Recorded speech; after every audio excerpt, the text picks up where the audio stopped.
Frères et sœurs, je vous invite à lire avec moi dans la première épître de Paul aux Corinthiens, au chapitre 13. On reste dans le même passage que nous avons vu la semaine dernière. Il y avait un point que j'avais envie d'aborder avec vous, qui travaille mon cœur. 1 Corinthiens, chapitre 13, versets 5 à 7. L'amour est patient, il est plein de bonté. L'amour n'est point envieux, l'amour ne se vante point, il ne s'enfle point d'orgueil. Il ne fait rien de malhonnête, il ne cherche point son intérêt, il ne s'irrite point. Est-ce qu'on va regarder ce matin ensemble? Il ne soupçonne point le mal. Il ne se réjouit point de l'injustice, mais il se réjouit de la vérité, il excuse tout, il croit tout, il espère tout, il supporte tout. Amen. La semaine dernière, je vous disais que ce passage de Paul aux Corinthiens n'est certainement pas une to-do list chrétienne où il faut cocher toutes les cases de tout ce que doit être l'amour, et à partir de là, si on fait ça, on est de bons chrétiens et de bonnes chrétiennes. Évidemment, c'est le portrait du Christ. Cet amour incarne véritablement le portrait du Christ, nous témoigne du portrait du Christ. Et c'est lorsque Christ est vivant en nous, agissant en nous par son esprit, que l'on peut finalement parvenir à vivre selon cet amour-là. Mais dans le fait que l'amour ne soupçonne pas le mal, parfois c'est compliqué. Je ne sais pas vous, mais c'est compliqué. Pourquoi? Parce qu'on vit dans une société où tout est scruté, tout est analysé, voire même tout est commenté. Les réseaux sociaux sont devenus des tribunaux permanents. Tribunaux publics, une place publique sur laquelle on peut tout dire sur n'importe qui, où chacun soupçonne l'autre de mauvaises intentions. Même dans nos relations proches, il est facile de prêter à l'autre des pensées qu'il n'a jamais eues. Et la parole de Dieu nous dit que l'amour véritable ne soupçonne pas le mal. C'est-à-dire qu'il ne nourrit pas la méfiance permanente, mais qu'il choisit de faire confiance, parce qu'il est enraciné dans l'amour de Dieu révélé en Jésus-Christ. Êtes-vous d'un naturel confiant? Est-ce que vous accordez votre confiance facilement? Ou est-ce qu'au contraire, vous êtes plutôt d'un naturel méfiant? Savez-vous faire confiance aux autres? Quand on prend de l'âge, on a été tellement de fois peut-être trahi que c'est compliqué d'accorder sa confiance à quelqu'un. Non? C'est vrai, c'est compliqué. Est-ce que vos relations passées ont altéré votre capital confiance au point qu'il vous est maintenant difficile d'accorder votre confiance aux autres? En réalité, tout part d'un soupçon. Le danger du soupçon. Genèse chapitre 3, versets 1 à 5, il nous est parlé du premier soupçon. Le premier soupçon de l'histoire humaine n'est pas venu de l'homme, mais du serpent, du diable lui-même, qui était en Éden. Voici ce qu'il va dire dans Genèse chapitre 3, au verset 1. Dieu a-t-il réellement dit? Dieu a-t-il réellement dit? Le diable a insinué un doute sur la bonté de Dieu, semant ainsi la méfiance dans le cœur de Ève. Sinclair Ferguson nous aide à comprendre la réalité de l'Éden quand il explique que le grand mensonge du diable dès le jardin d'Éden a été de semer le doute sur la bonté de Dieu en disant à Ève, « Dieu a-t-il réellement dit ?» Il ne cherche pas d'abord à nier Dieu, mais à détruire la confiance d'Ève dans le caractère de Dieu. Et ce doute corrompt l'image de Dieu dans notre cœur et va ouvrir la porte à la désobéissance. Le soupçon, avant même de viser les autres, vise d'abord Dieu. Dieu est-il vraiment bon? Ne cache-t-il pas quelque chose? Pourquoi a-t-il permis cette épreuve dans ma vie? Comme le mentionne Sinclair Ferguson, de ce premier soupçon va naître le péché. Ainsi, chaque fois que nous soupçonnons injustement nos frères, nos sœurs, nous répétons le schéma de l'Éden. Nous mettons en doute la vérité, la grâce et la bonté de Dieu. Christ, le modèle d'un amour qui ne soupçonne pas. Après la résurrection, Jésus se tourne vers Pierre qui l'a renié 3 fois. Quand même, 3 fois. C'est chaud, non? Humainement, Jésus aurait pu soupçonner Pierre de faiblesse, de lâcheté ou d'infidélité future. Mais que fait-il? Une fois que Pierre a renié le Maître par 3 fois, alors qu'on lui dit « Mais n'es-tu pas avec ce Jésus ?» « Je ne le connais pas. » Il va renier son Maître par 3 fois. Je ne sais pas si quelqu'un vous renie ouvertement, vous trahit ouvertement. Est-ce que vous allez revenir vers lui? Parce qu'il ne l'a pas fait 1 fois, il l'a fait 3 fois. Déjà, quand on nous trahit 1 fois, c'est compliqué. Mais là, c'est 3 fois. Pourtant, on voit que le Seigneur va revenir vers Pierre. Et il va lui demander 3 fois, « M'aimes-tu, Pierre ?» On peut le lire ensemble dans l'évangile de Jean, chapitre 21, versets 15 à 17. Après qu'ils eurent mangé, Jésus dit à Simon-Pierre, « Simon, fils de Jonas, m'aimes-tu plus que ne m'aiment ceux-ci »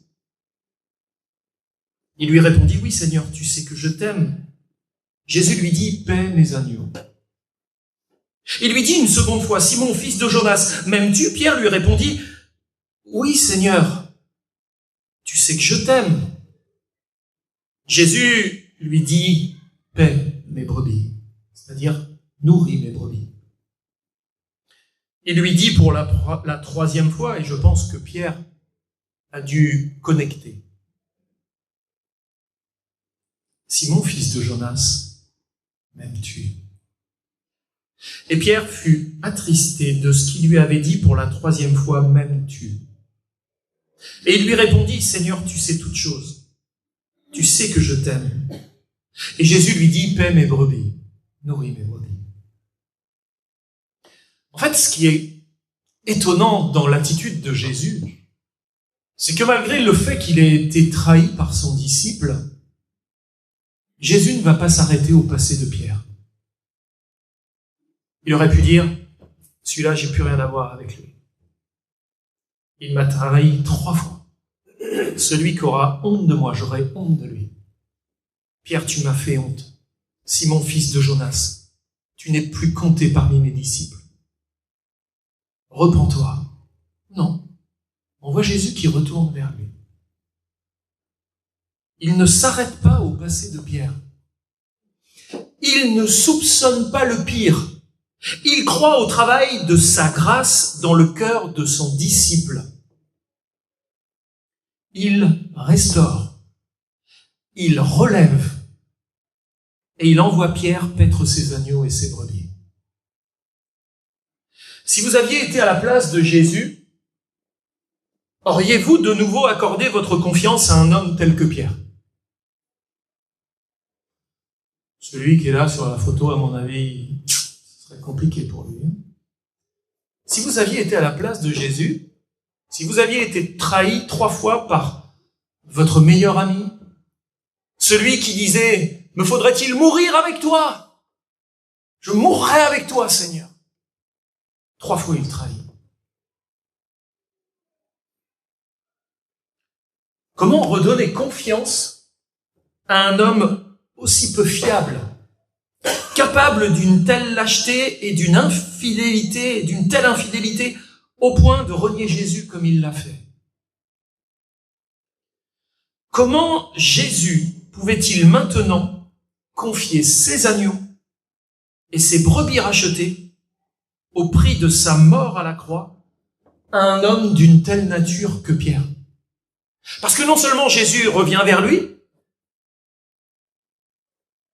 mais il va lui confier ce qui compte le plus à ses yeux, ses brebis et ses agneaux. Voilà l'amour parfait qui est manifesté en Jésus-Christ. Au lieu de nourrir la suspicion, Christ va choisir de nourrir la confiance. Et nous, si nous sommes en Christ, nous sommes appelés à aimer comme lui. Ça ne veut pas dire qu'on doit être de gros naïfs, n'est-ce pas? Mais néanmoins, parfois le Seigneur nous poussera à redonner confiance, même à ceux qui nous ont trahis. Est-ce la suspicion ou la confiance que vous nourrissez ordinairement dans votre cœur? Tout ceci n'est-il pas, au fond de nous, une question de foi entre la suspicion ou la confiance? L'Évangile est la puissance qui bannit le soupçon. Dans Romains, au chapitre 8, versets 33 à 34, il est dit « Qui accusera les élus de Dieu ?» C'est Dieu qui justifie. Qui les condamnera? Christ est mort. Bien plus, il est ressuscité. Il est à la droite de Dieu et il intercède pour nous. Et dans ces versets de l'Épître aux Romains, Paul pose une question radicale. Qui accusera les élus de Dieu? La question, elle est radicale. Y a-t-il quelqu'un ici qui veut accuser les élus de Dieu? Qu'il se lève. Qui accusera les élus de Dieu? Et si quelqu'un se levait, la réponse serait, mais Dieu ne les a-t-il pas justifiés? Tu es en train de revenir sur la justification de Dieu dans la vie de ses enfants. Qui les condamnera? Christ n'est-il pas mort pour eux sur la croix? Ce qui les condamnait n'a-t-il pas été crucifié avec lui à la croix? Les petits cahiers de dettes dont on parlait la dernière fois n'ont-ils pas été crucifiés à la croix? Et la preuve de l'efficacité de ce que Christ a fait à la croix, c'est qu'il est ressuscité et aujourd'hui, il règne à la droite du Père et il intercède. Qui accusera les élus de Dieu? À votre avis, quelle peut être la réponse? Certains diront qu'ils ont été accusés par des frères et sœurs dans la foi. Un tel m'a accusé. Et d'autres témoigneront d'accusations peut-être au sein même de leur propre famille ou de leurs relations personnelles ou professionnelles. Mais le véritable accusateur que Paul évoque dans ce passage est directement le diable, oui.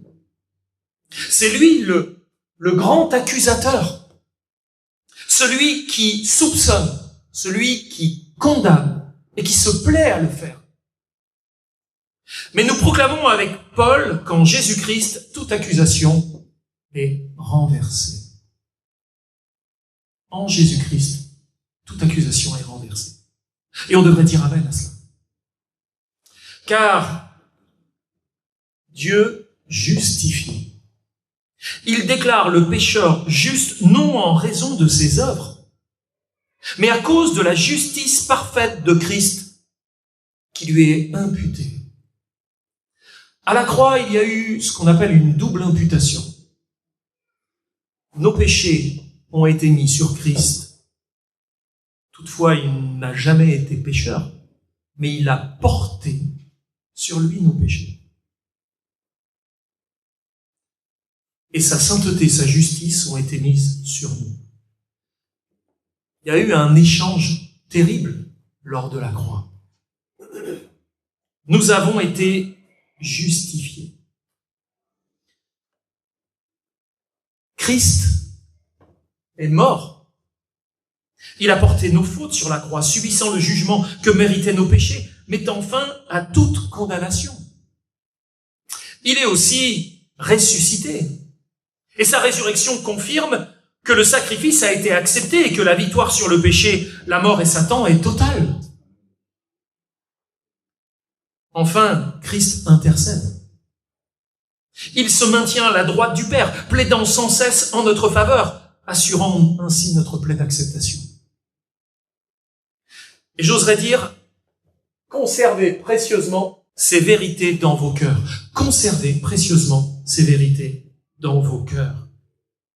Dieu justifie, Christ est mort, Christ est ressuscité, Christ intercède. Celui qui vit selon l'Évangile ne nourrit pas le soupçon, mais la confiance. Vous comprenez cela? Celui qui vit selon l'Évangile ne nourrit pas le soupçon, mais la confiance. Et je vous le dis sans être naïf, nous sommes appelés, nous les chrétiens, à vivre dans la dimension de la confiance, à vivre dans la dimension de la foi. Mais si j'ai été trahi et blessé, comment je peux de nouveau accorder ma confiance à quelqu'un? C'est compliqué, pasteur. Si tu avais vécu ce que j'ai vécu, quelle trahison j'ai subi de quelqu'un qui m'était tellement proche. Je lui avais ouvert mon cœur. Il a tout répandu. C'est terrible. Je vous dirais que humainement, c'est impossible. Il faut être réaliste. Humainement, c'est impossible. Mais avec Christ en nous, tout devient possible. Bien sûr que certaines relations toxiques supposent de devoir maintenir un éloignement avec certaines personnes. Parce que quand il est question de toxicité dans la relation, c'est quelque chose qui va vous détruire finalement. Et donc vous êtes obligé de maintenir une distance qui va devenir une distance salutaire sur vos vies. Il ne faut pas être naïf et penser que tout le monde est forcément plein de bonnes intentions. Tout le monde n'est pas plein de bonnes intentions. Vous êtes d'accord avec moi? Vous en avez rencontré des gens qui ne sont pas pleins de bonnes intentions. Cela reviendra à dénier la capacité pécheresse qui demeure encore tristement dans le cœur de chacun. Mais est-ce logique de continuer de maintenir des distances envers des personnes qui seraient véritablement repentantes? Je pardonne, mais j'oublie pas. Faudrait pas que Christ agisse comme ça envers nous. Je pardonne, mais j'oublie pas. Au contraire, la Bible nous dit qu'il a choisi, pas d'oublier parce qu'il en a plus la mémoire, mais de ne plus tenir à notre compte les péchés que nous avons commis. De ne plus nous les imputer puisqu'il les a pris. N'est-ce pas illogique de décider de ne plus faire confiance à personne parce que nous avons été trahis dans une relation? J'aimerais prendre une illustration avec vous. L'illustration de la maison incendiée. Wow. Imaginez une vieille maison qui a été gravement endommagée par un incendie. Après l'incendie, les habitants, choqués et blessés, jurent de ne plus jamais y revenir. Convaincus que la maison est irrécupérable, que le danger y est trop grand. Mais un maître architecte connaissant la valeur de cette maison décide de la racheter, de la restaurer pièce par pièce. Bon, elle n'était pas terrible après l'incendie. Mais lui décide de la restaurer pièce par pièce, à ses frais. Il ne laisse plus aucune trace du feu. La voilà entièrement restaurée, renforcée, purifiée, refaite à neuf. Elle est désormais même plus solide qu'avant. Pourtant, certains refusent encore d'y rentrer. Ils disent, cette maison a été brûlée une fois, elle brûlera encore. Est-ce que ça vous paraît sensé?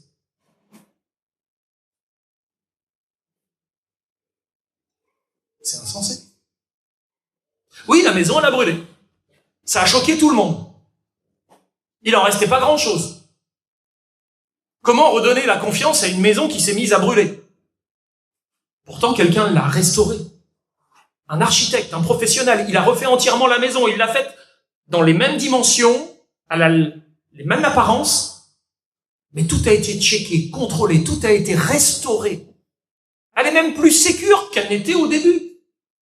Mais si on garde cette attitude en disant « Oh non, mais elle a déjà brûlé une fois, elle rebrûlera encore », ça n'a pas de sens. Vous comprenez l'allusion que je suis en train de faire? Est-ce que parce que quelqu'un m'a trahi une fois, je vais dire « Ah non, mais il m'a trahi une fois, il me retrahira encore ». Mais s'il a été restauré, si Christ est intervenu dans sa vie, si la restauration a eu lieu, si la personne a été renforcée par Christ, pourquoi moi je lui accorderai plus ma confiance? Ce n'est pas logique. Ce n'est pas logique. Quand Dieu restaure une personne repentante, il ne laisse rien d'instable en elle. Ou alors c'est que c'est pas une restauration. Garder ses distances malgré sa repentance, c'est refuser d'entrer dans une maison que Dieu a reconstruite. Refuser de faire confiance à d'autres à cause d'une trahison passée, c'est comme refuser de vivre dans une maison sécurisée parce qu'elle avait pris feu dans le passé. Oui, la peur devient parfois maître là où la foi devrait conduire. Qu'est-ce qui domine dans notre vie? Est-ce la peur? La peur de souffrir à nouveau? Ou est-ce la foi qui va nous amener à prendre le risque de redonner notre confiance? L'exemple de Barnabas, de Paul et de Marc est aussi une belle illustration dans le livre des Actes au chapitre 15. Vous pourrez le lire du verset 37 au verset 39. Paul soupçonnait Marc d'inconstance. Le gars, il n'était pas fiable. Ça allait bien, ça allait pas, ça allait bien, ça allait pas. Il n'était pas très constant, pas très fiable. Pourquoi? Parce que ce dernier les avait abandonnés lors d'un voyage missionnaire précédent. Ça, vous pouvez le lire dans Acte 13 au verset 13. Mais Barnabas, dont le nom signifie fils d'encouragement, lui a choisi de lui faire confiance à Marc. Paul, non. Mais le fils de l'encouragement, Barnabas, je vais lui faire confiance. Il a pris un risque. Sommes-nous prêts à prendre des risques? Il croit encore en Marc et choisit de l'emmener avec lui au prix même d'un désaccord avec Paul. C'est-à-dire que Barnabas, quelque part, va se mettre en désaccord avec Paul, juste pour aller soutenir Marc, qui pourtant n'était pas très fiable. Sincèrement, moi je me dis, j'aurais préféré partir avec Paul, quitte à planter Marc. Il n'est pas fiable, on va pas le prendre avec nous. Non, Barnabas, il va voir Paul, il fait, moi je décide de lui faire confiance. Tu veux lui faire confiance? Ah ben moi je pars tout seul et puis toi, débrouille-toi avec Marc. Waouh. Compliqué. C'était des hommes de Dieu, hein, mais au milieu des hommes de Dieu, parfois c'est assez virulent. Hein. Seulement, plus tard, Paul va reconnaître la valeur de Marc. On ne sait pas trop ce qui s'est passé, on n'a pas les éléments, mais dans Colossiens 4:10, Paul mentionne Marc comme un collaborateur et demande qu'on l'accueille. Dans Philémon, au verset 24, Paul cite Marc parmi ses compagnons d'œuvre. Et dans 2 Timothée 4:11, Paul, en prison et proche de la fin de sa vie, écrit à Timothée cette déclaration ô combien puissante. Marc est redevenu non seulement digne de confiance, mais utile à l'œuvre de Dieu et au ministère de Paul lui-même. Et Marc est un exemple vivant de restauration. Il a chuté, manque de fiabilité. Quelqu'un, Barnabas, a cru en lui. Et avec le temps, il a mûri. Il a retrouvé sa place et a été pleinement réintégré dans le service chrétien au point d'être recherché par Paul lui-même. Totalement réhabilité. Cet homme qui n'était pas fiable, qui était inconstant, cet homme dans lequel il n'aurait jamais fallu se confier puisqu'il était inconstant. Aujourd'hui, il te disait une chose, demain, il t'en disait une autre. Comment avancer avec un tel homme? Parce qu'il y a eu un fils de l'encouragement qui a mis sa confiance en lui. Il y a eu une œuvre bénie de Dieu dans la vie de Marc. C'est juste hallucinant ce que Dieu est capable de faire, même dans le cœur des personnes qui manquent de stabilité et de constance. Quand à un moment donné, il y a juste un fils ou une fille de l'encouragement qui vient vers lui et qui dit « Je vais t'aimer, quitte à prendre un risque, de subir ton inconstance. Je décide de croire en toi parce que je crois que mon Dieu va agir en toi. » C'est tellement glorieux. On devrait tous être des fils de l'encouragement, des filles de l'encouragement. Parce que nous aussi, nous sommes tellement inconstants. Nous aussi, nous pouvons trahir, même maladroitement. Mais si à chaque fois que l'un d'entre nous nous trahit, nous décidons des mises à distance, il va falloir élargir les murs de l'église. Hein. Mais non, Seigneur, toi tu fais une œuvre de restauration. Tu permets à ce que la communion continue d'être rapprochée. Dans le couple, on peut parler du couple, ça vous dérange pas? Est-ce que parfois on n'est pas en train de soupçonner l'autre Il y en a, ils soupçonnent tellement que de temps en temps, pendant que l'autre il est parti, on vient prendre son téléphone et on a regardé un peu ses SMS. Waouh! Chaud là, non? Est-ce que dans le couple, tu as choisi la peur ou la confiance? Un couple qui n'a pas la confiance, c'est pas un couple. Ça cohabite, mais c'est pas un couple. Le couple suppose la confiance, parce qu'un couple est censé s'aimer. Et là où il y a de l'amour, il y a une prise de risque. Et on soupçonne pas le mal. Mais parfois, on est comme ça, on soupçonne l'autre. Dans l'église, ne pas interpréter chaque geste ou parole de travers. Dans la vie spirituelle, bannir le soupçon envers Dieu, croire qu'il est fidèle, même dans l'épreuve. Ça aussi, c'est important, parce que parfois, Dieu a-t-il réellement dit? Dieu veut-il réellement le meilleur pour moi? Est-ce que ça vous est déjà arrivé de soupçonner Dieu? Ça va pas bien ensemble. Soupçonner Dieu. Ne pas croire que Dieu veut vraiment notre bien. Quand on est dans la panade, quand on est dans la galère, moi, ça m'arrive de dire, Seigneur, je suis pas sûr que là, tu es en train de m'aider, là. Je suis plutôt en train de me dire que tu es en train de tout compliquer.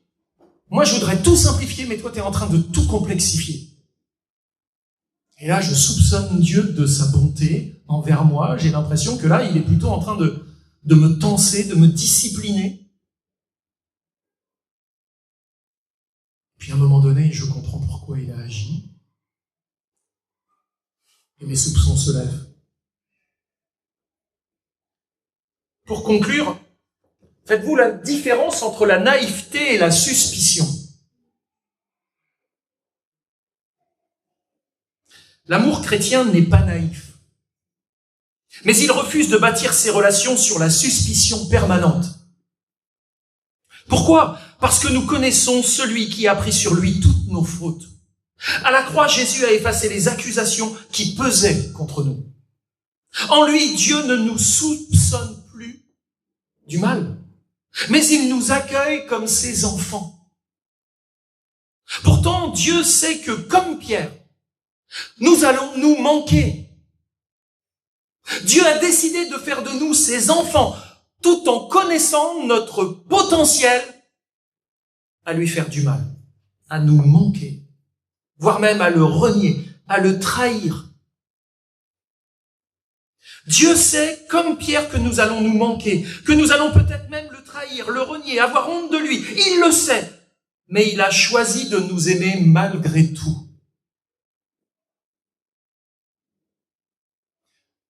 Quand Dieu s'est révélé à toi, mon frère, ma sœur, il savait tous les péchés que tu allais faire après ce moment-là. Toutes les mauvaises aptitudes, les mauvais comportements, il le savait déjà. Et ça, jusqu'à ta mort, il le sait. Est-ce que ça l'a empêché de venir vers toi et de t'accorder sa confiance? Alors, frères et sœurs, vivons de cet évangile. Faisons confiance plutôt que de soupçonner. Pardonnons plutôt que de nourrir les rancunes. Croyons à l'œuvre de la grâce plutôt qu'aux insinuations de l'accusateur. Ne laissez plus l'accusateur prononcer en vous toutes ces calomnies, ces condamnations, ces critiques, ces diffamations, ces médisances, ces réquisitoires. Lui, c'est un procureur. Notre Seigneur est notre avocat. Croyez et affirmez avec foi, comme Paul en Colossiens 2,14, que Christ a effacé l'acte dont les ordonnances nous condamnaient et qui subsistait contre nous. Et il l'a détruit en le clouant à la croix. Et rappelez-vous ce que nous partagions ensemble lors du sermon intitulé « L'amour de Christ qui supporte tout ». L'amour ne tient pas compte du mal. Le mot grec était logizomai, ne soupçonne pas, qui évoque un registre, un cahier de comptes. Je vous disais donc, dimanche dernier,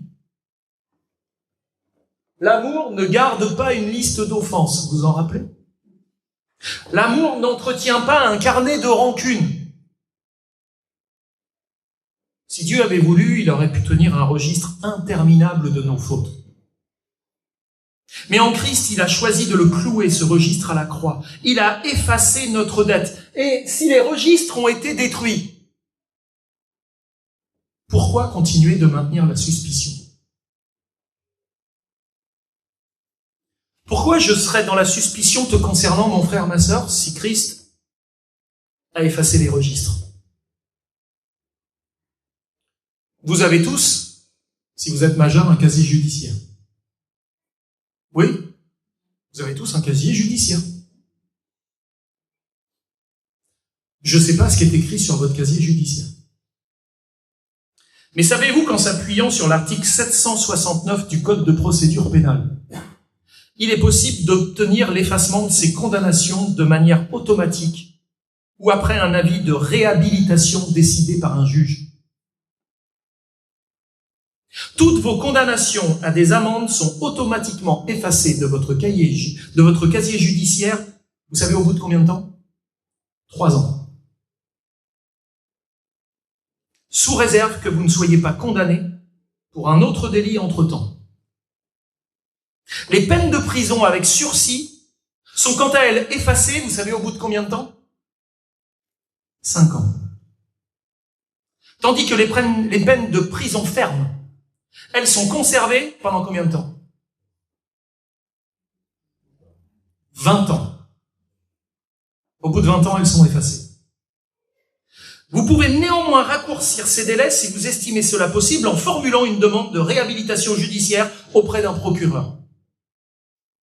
Vous pouvez également solliciter une demande d'effacement anticipé pour des motifs professionnels.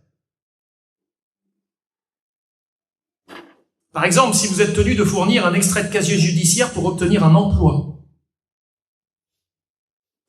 Alors, écoutez bien, si la justice des hommes de notre pays a prévu la possibilité de l'effacement des condamnations dans le casier judiciaire, comment pourrions-nous être assez durs pour maintenir les fautes des autres éternellement là où Christ les a effacées au prix de son sang?